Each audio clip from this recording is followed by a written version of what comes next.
Skarloey had been to the works to be mended. He felt much better. Rusty the Diesel was helping him off his rail car. Skarloey hadn't met the little diesel before. Rusty seems a kindly sort of engine, he thought to himself. I help to mend the line and do odd jobs, explained Rusty. I hear everyone is looking forward to seeing you again. Come on.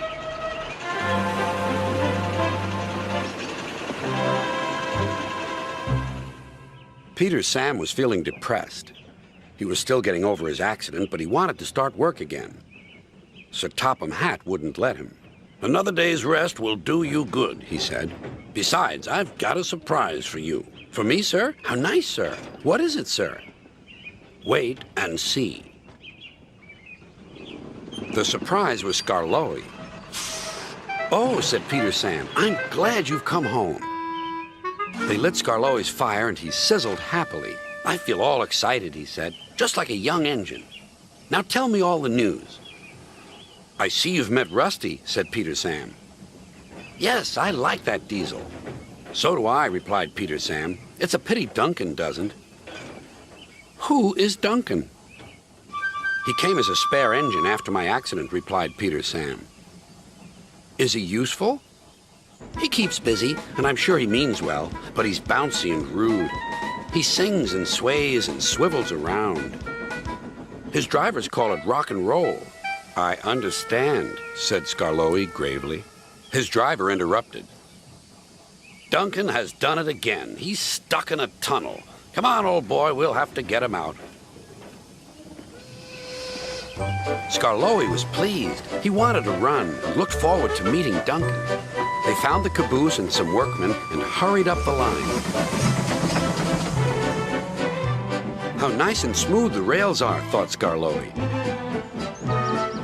They've mended all the old bumps. The little diesel has helped to do that. What a difference Rusty's made to the line.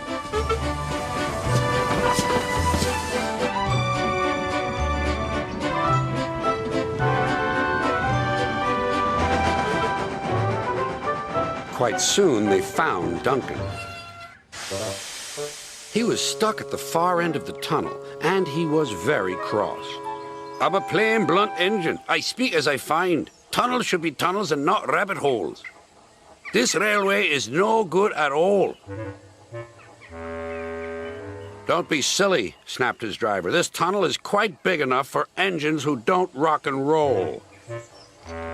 It took a long time to clear away the rocks and set Duncan free again.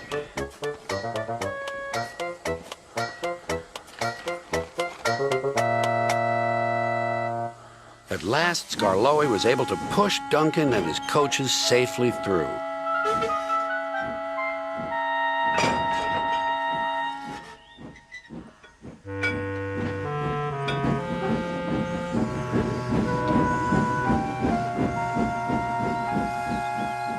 The caboose was left on the siding, and the workmen stayed to make sure everything was safe.